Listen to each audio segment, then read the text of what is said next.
Hi everyone, I'm Delayne Sigerman. I'm currently on the City of Kerrville's City Council, Place 4. And months ago, I had a personal interest in finding out from various people and businesses in Kerrville how they fared through this pandemic. So I'm here with Mark McDaniel, and I'm going to ask him some questions about his experience. In your 35 years of being a city manager, have you ever experienced anything like this? No. Which, that's a good thing, and maybe you hopefully never will again. Right. So I can think back on a number of situations where we would need to open our emergency operations center and manage it, whether a natural disaster or man-made disaster or crisis. In Dallas, for example, it was the shooting of the officers, the 5 officers, and watching all that happen and closing off all the downtown and several skyscrapers and managing through that, or Ebola. Ebola was a little bit like this, but the duration of this situation and the unknowns about coronavirus created more uncertainty. So we had guidance from the governor, and you probably had a lot of guidance from just people in general, but how difficult was it to transfer the information you were receiving from the governor and all the legalese that it came with to us, the citizens, so that we could, because I know you had, were they daily updates at 4:30 at one point? Well, what made it easier is that we put together a network early of community leaders, and then the staff, we met and still do. We meet weekly, but we began to meet daily and sometimes multiple times a day to check in because things were changing so fast. And that's another reason why this disaster was quite different. And whether it was a hurricane or flooding or what have you, we would have very tight communications with the governor's office about what was happening, what sort of resources were coming our way, what sorts of people were coming to escape the hurricane and so forth. Right. We didn't have that.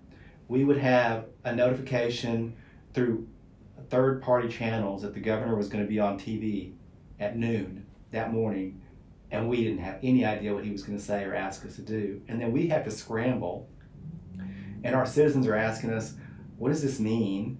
And we have to quickly decipher it. And so every day was a drill like that. Yeah. And that was really unusual. In every other emergency, there was always much, much better communication back to the state level and what they were doing. And in fairness to them, I think they were flying by the seat of their pants as well. Right. So was there a few specific challenges besides the communication and the interpretation part? Besides that, were there a few others that come to mind that you managed to tackle and be successful in the goal, whatever it was? Well, I think as far as challenges, communications was definitely a challenge. But again, I think we stepped up early and set up some protocols and processes to do it on a more regular basis. And we also brought in other leaders in the community to report out on what they were doing. And we didn't really intend for it to be, this big united front on communications.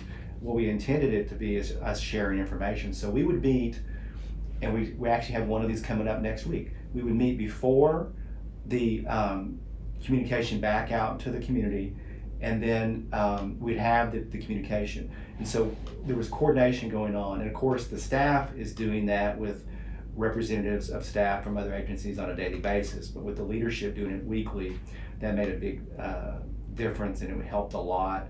So the communications was a challenge. And then also getting out good information, because there's a lot of misinformation out there. People doing their own research on Google about what different things mean. For example, at one point we had residents telling us, well, children can't get this, so why are you closing the playgrounds? Well, children can get it. We all know that now. That's correct. Yeah. And so, and it's better to be safe than sorry if you don't know.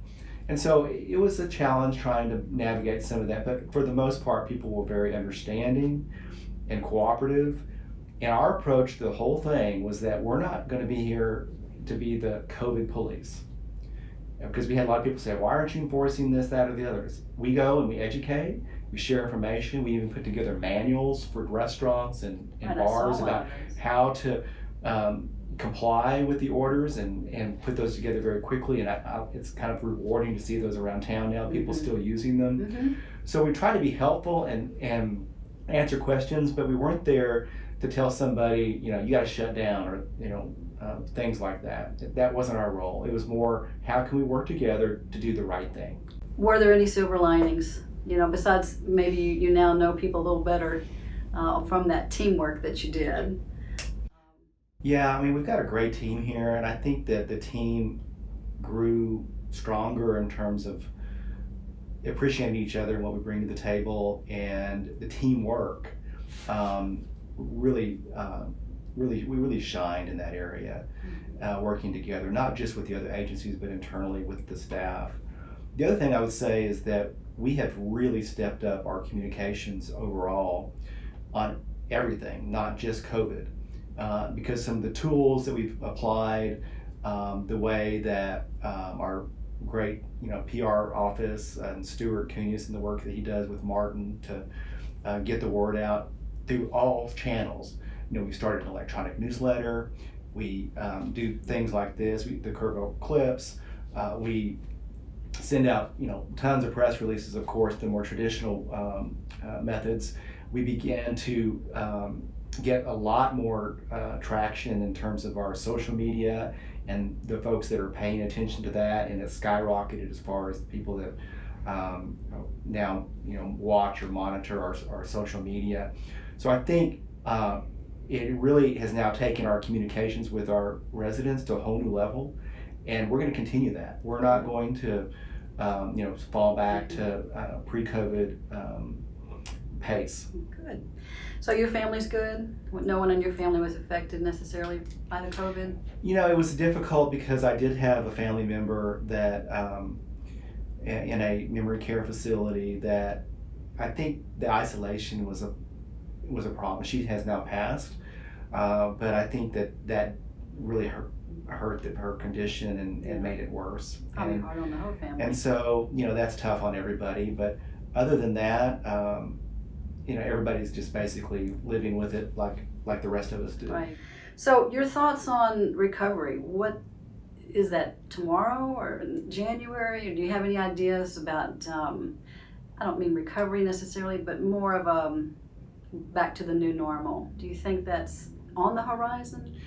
Yeah, I wouldn't say back to the new normal. I'd say forward to the new normal, and because we can't ever go back to what we did previously. Life has changed, and we're living with it now. We'll continue to live with it. We don't know when there's going to be a vaccine, and so I told the staff just this week at our regular staff meeting that it's time now to look ahead and start thinking about all the things that we've kind of put a pause button on, revisit those, and plan out ahead 2, 3, 4, 5 years, and begin, because we've been entirely focused on COVID and what its impacts has been on health and safety and the way we operate, the economy, our budget. It has impacted just so much of what we do, and we're not any different than everybody else, but we're in the public service business, and we don't have a choice. We've got to provide the high level services to our residents. That's very encouraging. No one has from the chief to yourself, no one has an actual date, but it is nice to hear that we're going to just start leafing through the objectives that we had at the beginning of the year, and trying to take a look at what can we start with. Yeah, it's time. Yeah, we're not out of the woods yet, so to speak, but it's time to look forward. That's great. That's great. Well, let's see. I know that you are a horticulturist. You're very handy, and you've got that 2 green thumbs. So I know this is off the subject, but what's your favorite plant? The kind that I can eat, like tomatoes, for example. That's a great one. Yeah, and peppers and he's, by the way, very good. Well, Mark, thank you very much for being here, taking the time, and for all that you did throughout the entire last 4 or 5 months. We really couldn't have done it without you and quite a few of the other members of the team who just gave us confidence. We're going to get through this. So thank you very much. Well, thank you, and I appreciate this segment because I think this is really good to memorialize what has happened, and not just forget it and move on, because I know a lot of us would like to forget it just because of the difficulties. But the thing that I've also appreciated very much is the incredible support that I've gotten from you and the rest of the council for us to be able to do our jobs. And you've always been there, and we've also tried to really do a good job of making sure that we're communicating with you all, because we know that you all are getting those questions out there in the community, and you can help us by getting the facts out. So thank you all for your support. Well, it's our pleasure, and we're glad to do it. And like I said, we don't want to forget that what we learned, but I'm hoping that this is the last pandemic you'll ever have to be a city manager through. Amen to that. Thank you very much. Thank you. Take care. That's it for now, folks. That's it.